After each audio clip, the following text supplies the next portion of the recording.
mon tour de France des bois et forêts. Avant-propos.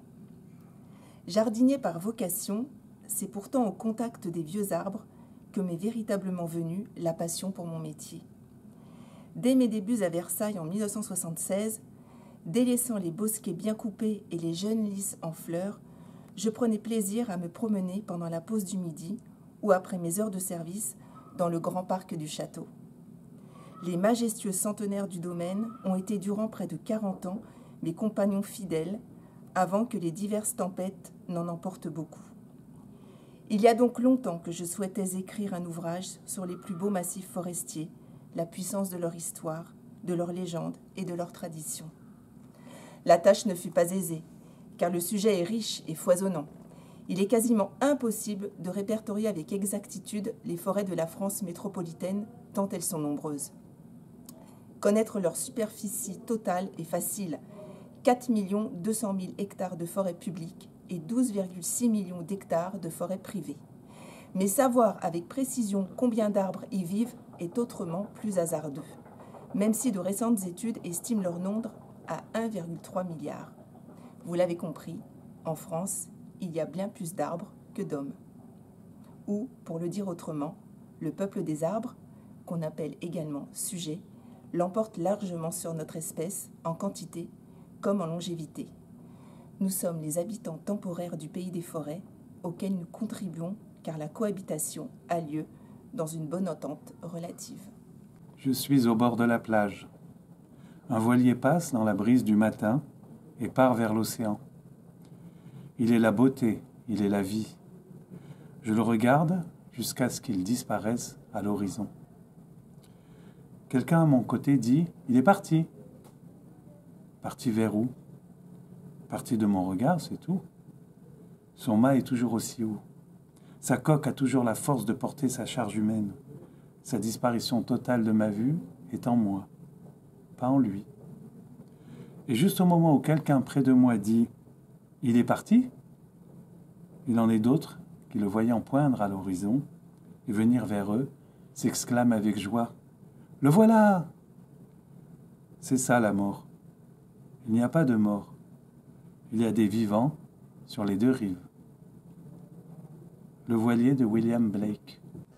La peur de vieillir abîme plus que l'âge.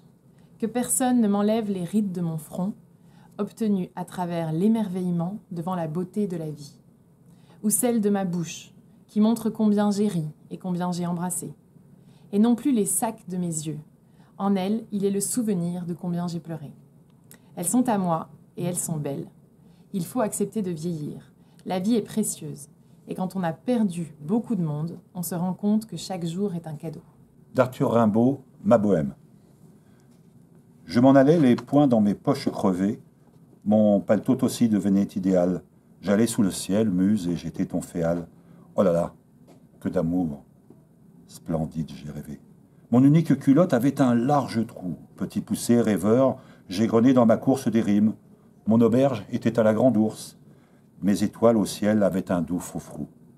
Et je les écoutais assis au bord des routes, ces bons soirs de septembre où je sentais des gouttes de rosée à mon front comme un vin de vigueur, où, rimant au milieu des ombres fantastiques comme des lyres, je tirais les élastiques de mes souliers blessés, un pied contre mon cœur. La grenouille à grande bouche. La grenouille à grande bouche gobe des mouches avec sa grande bouche. Elle vit dans une mare sur un nénuphar qui lui sert de plongeoir. Mais voilà qu'un soir, elle en a marre. Des mouches au petit déjeuner, des mouches au dîner, des mouches toute la journée, elle en a assez. Mais qu'est-ce que je pourrais bien goûter? Qu'est-ce que je pourrais bien manger? Elle n'en a pas la moindre idée. Alors, au pi, au pas, la voilà qui s'en va. Au premier tournant, elle rencontre un ruban. T'es collant, toi.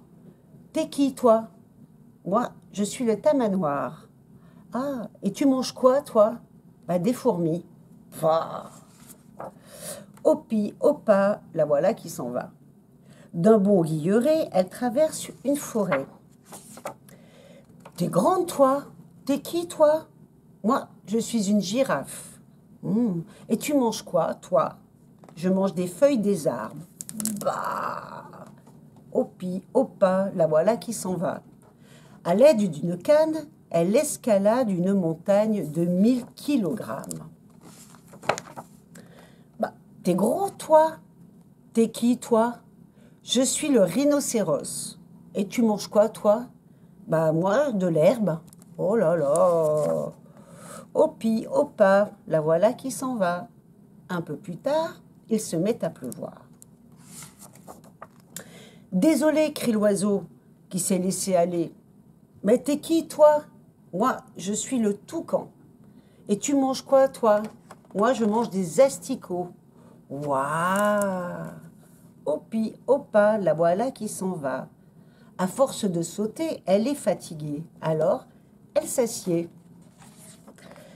Que t'es doux, toi! T'es qui, toi? Ben, moi, je suis le tigre. Et tu manges quoi, toi? Des gazelles. Oh là là, bah, comme si c'est comme ça, eh ben moi, je vais rentrer gober des mouches, se dit la grenouille à grande bouche. Mais de retour sur son nénuphar, elle voit 2 yeux dans la mare. T'es bizarre, toi.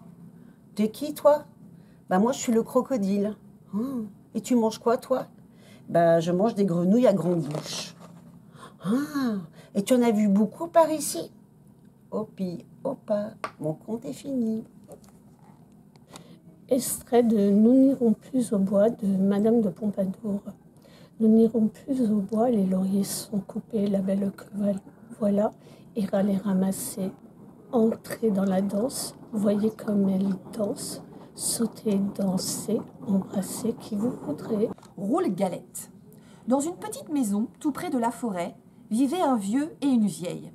Un jour, le vieux dit à la vieille « J'aimerais bien manger une galette. »« Je pourrais t'en faire une, répond la vieille, si seulement j'avais de la farine. »« On va bien en trouver un peu, dit le vieux. Monte au grenier, balaie le plancher, tu trouveras sûrement des grains de blé. »« C'est une idée, dit la vieille, qui monte au grenier, balaie le plancher et ramasse les graines de blé. Avec les graines de blé, elle fait de la farine. Avec la farine, elle fait une galette. Et puis, elle met la galette cuire au four. Et voilà, la galette est cuite. Elle est trop chaude, crie le vieux. Il faut la mettre à refroidir. Et la vieille pose la galette sur la fenêtre. Au bout d'un moment, la galette commence à s'ennuyer. Tout doucement, elle se laisse glisser du rebord de la fenêtre, tombe dans le jardin et continue son chemin. Elle roule, toujours plus loin. Et voilà qu'elle rencontre un lapin. « Galette, galette, je vais te manger !» crie le lapin. « Non, dit la galette, écoute plutôt ma petite chanson. » Et le lapin dresse ses longues oreilles. « Je suis la galette, je suis faite avec le blé ramassé dans le grenier. On m'a mise à refroidir, mais j'ai mieux aimé courir. Attrape-moi si tu peux. » Et elle se sauve si vite qu'elle disparaît dans la forêt. Elle roule dans le sentier. Et voilà qu'elle rencontre le loup gris. « Galette, galette, je vais te manger, dit le loup. »« Non, non, dit la galette, écoute plutôt ma petite chanson. Je suis la galette, je suis faite avec le blé ramassé dans le grenier. On m'a mise à refroidir, mais j'ai mieux aimé courir. Attrape-moi si tu peux. » Momo des Bleuets, Yael Hassan. Le lendemain matin, Momo repart pour la butte, son nouveau livre sous le bras, se jurant 7 fois qu'il fera bien attention à l'heure. Mais en arrivant, il voit que quelqu'un d'autre s'y trouve déjà. Sur son banc en plus. Momo regarde autour de lui. Il n'y a pas d'autre banc. Il le sait bien en fait qu'il n'y en a pas d'autre, mais il se dit que peut-être, parfois, il y a des bancs qui poussent la nuit. Ce n'est pourtant pas le cas. Il regarde l'intrus. C'est un vieux monsieur, avec un chapeau de paille et des cheveux blancs en queue de cheval. Un qui n'est pas de la cité. Sans doute qu'il s'est perdu là et ne sait plus rentrer chez lui.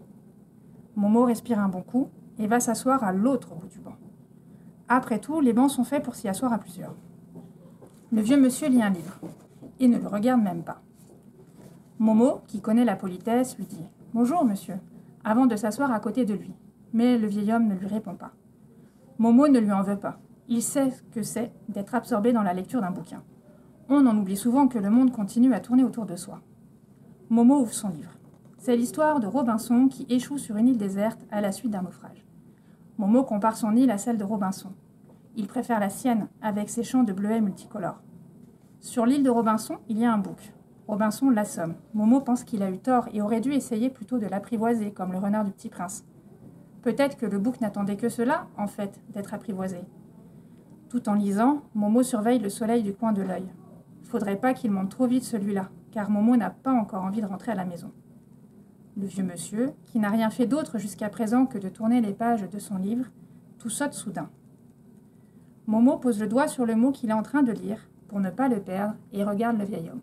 « Excuse-moi, jeune homme, mais je n'avais pas remarqué ta présence à mes côtés. »« C'est pas grave, moi aussi, ça m'arrive. »« Et que lis-tu ?»« Le 2e livre, » répond Momo.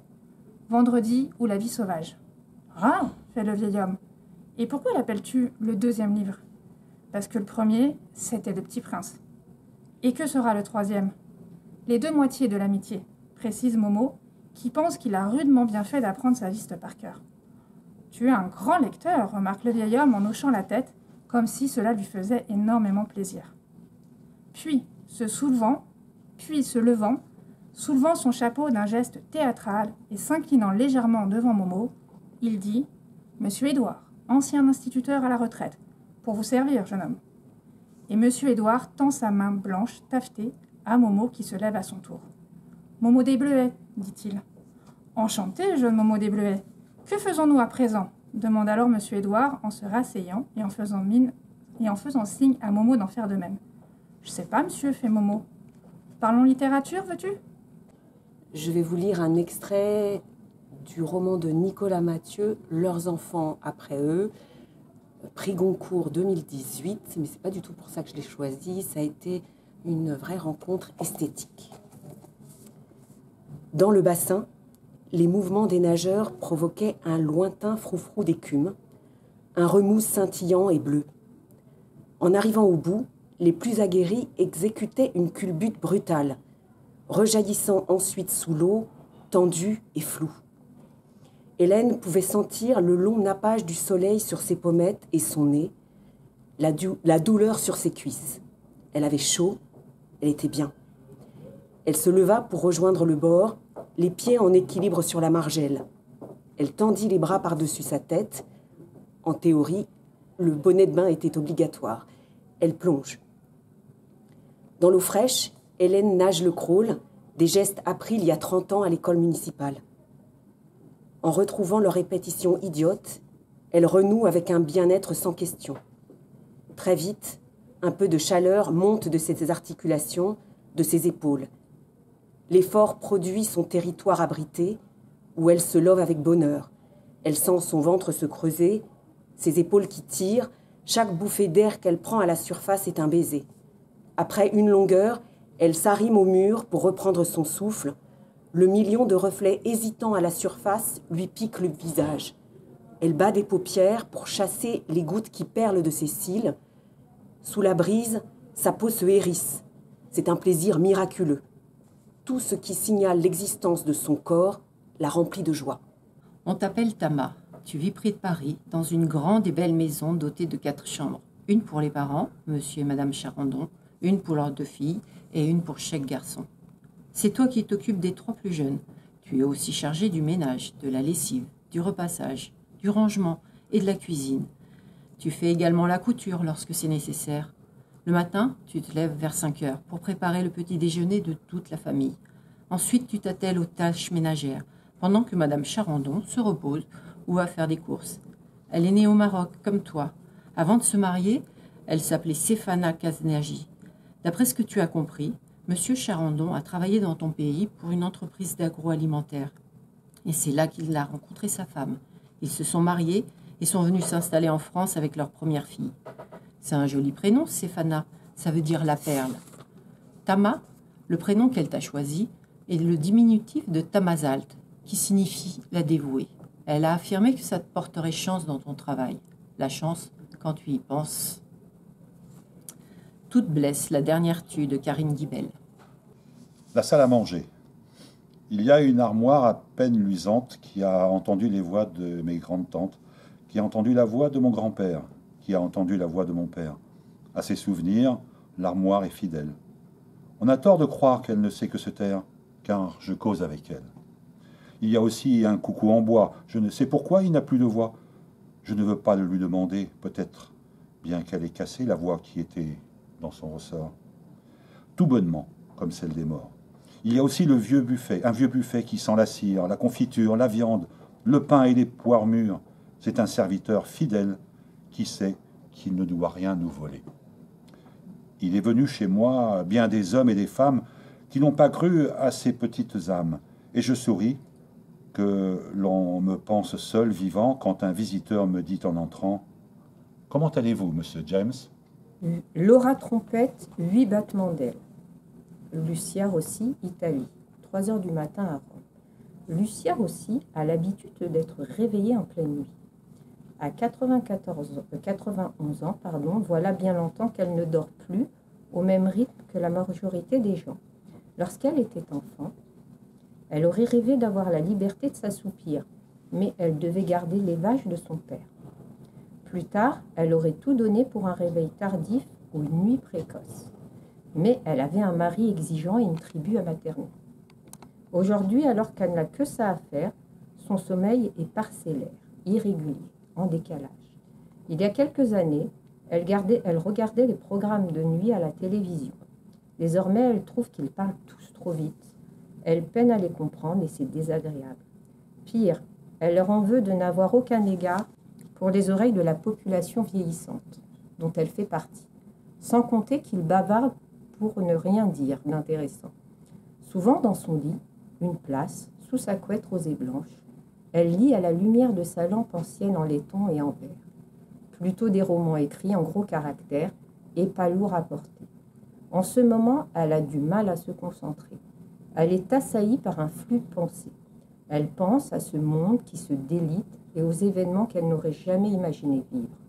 À ses petits et arrière-petits-enfants, confrontés à une crise sanitaire et économique sans précédent pour eux et à l'aube de leur vie pour certains. Elle pense à la solitude qu'elle chérit en quittant son époux, Giovanni, qu'elle en vient à détester. Jadis, cet appartement, rien qu'à elle, avait été une forme de libération inédite. Elle avait préféré un nid modeste, sans mari, qu'un palace avec lui. Les femmes ne se sont jamais tues. On nous a appris que l'histoire avait un sens et que concernant les femmes, elles allaient d'un état de servitude totale vers une libération complète, comme si la marche vers l'égalité était un processus naturel. Ce n'est pas exact. On a travesti les faits. On a effacé celles qui avaient agi, celles qui, dans le passé, avaient gouverné, parlé, dirigé, créé. On nous a raconté que d'elles, il n'y avait rien à dire puisqu'elles auraient été empêchées. Si les femmes n'apparaissaient pas dans l'histoire, c'est parce qu'elles étaient trop occupées avec les enfants, le ménage, le ragoût de pommes de terre. C'est faux. D'abord, il y a eu de nombreuses époques de liberté pour les femmes, et donc des moments où leurs ennemis ont repris l'action contre elles, des ouvertures et des renfermements. L'histoire des femmes n'est pas linéaire. Ensuite, pendant les périodes les plus marquées par la haine des femmes, il y a eu des femmes pour lutter, pour parler, écrire, créer. Les femmes ne se sont jamais tues. Ce livre n'a pas la prétention de présenter une histoire exhaustive des femmes en France métropolitaine, du Paléolithique à nos jours. Il s'agit de nous raconter ce qu'on ne nous a pas dit en classe, le nombre de choses incroyables qu'on redécouvre et comment le regard sur l'histoire est bouleversé quand on choisit l'angle du genre féminin. Titiou Lecoq, Les Grandes Oubliées. Ma maman est bizarre. Ma maman est bizarre. Moi, je ne trouve pas, mais c'est ma copine Rose qui l'a dit. Ma maman, elle est grande, elle a les cheveux courts et des peintures partout sur le corps. Quand on se fait des câlins, j'aime bien caresser ses dessins. Ma maman, on lui demande souvent si c'est une fille ou un garçon. À chaque fois, elle hausse les épaules et elle sourit. Ma maman veut tout le temps qu'on fasse des choses. Un jour, on est allé à une grande fête dans un parc. Il y avait des DJ, je dansais, je courais au milieu des gens déguisés qui jonglaient. C'était trop beau. On a même rapporté des rubans pour ma chambre. Ma maman a plein d'autres copines et copains qui sont très rigolos. Les garçons ont des bijoux dans le nez et du vernis sur les ongles. Les filles ont des dessins partout sur le corps et des sacs à dos arc-en-ciel. Ma maman dit que tout le monde est différent et qu'on peut faire ce qu'on veut, s'habiller comme on veut être amoureux de qui on veut. Moi, plus tard, j'aurai une amoureuse ou un amoureux, on verra bien.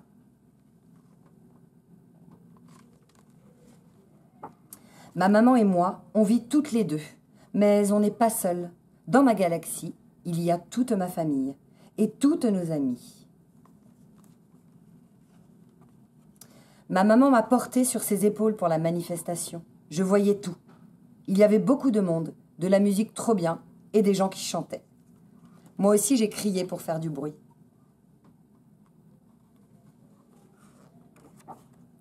Il y avait des sorcières, mais pas comme dans mes livres. Ma maman m'a dit que certaines personnes pensent que les filles, c'est moins bien que les garçons. Et que c'est pour ça qu'on est en colère. Moi, j'aime bien être une fille, c'est super. Ma maman m'a demandé s'il y avait des choses que les filles ne pouvaient pas faire. J'ai réfléchi et puis j'ai dit « chef ». Ma maman m'a dit que bien sûr, les filles pouvaient être des chefs. Chef d'orchestre, chef d'entreprise ou chef de cuisine, par exemple. Ma maman et moi, on va souvent au café. Toutes les deux, on s'assied et elle me raconte sa journée pendant que je dessine sur le set de table. Quand on a fini, je lui offre mon dessin pour sa collection. Ma maman écoute du rock. Moi, ma chanson préférée raconte l'histoire d'un petit fantôme. Enfin, je crois. Mais je n'ai pas peur des fantômes, ni des têtes de mort, ni des pirates. Ma maman, elle me porte dans mon lit quand il est tard. Parfois, elle fait la fête avec plein de paillettes et de couleurs. Alors, quand elle me fait un bisou, ça brille sur mon oreiller. J'aime bien, ça fait comme de la magie, des fées.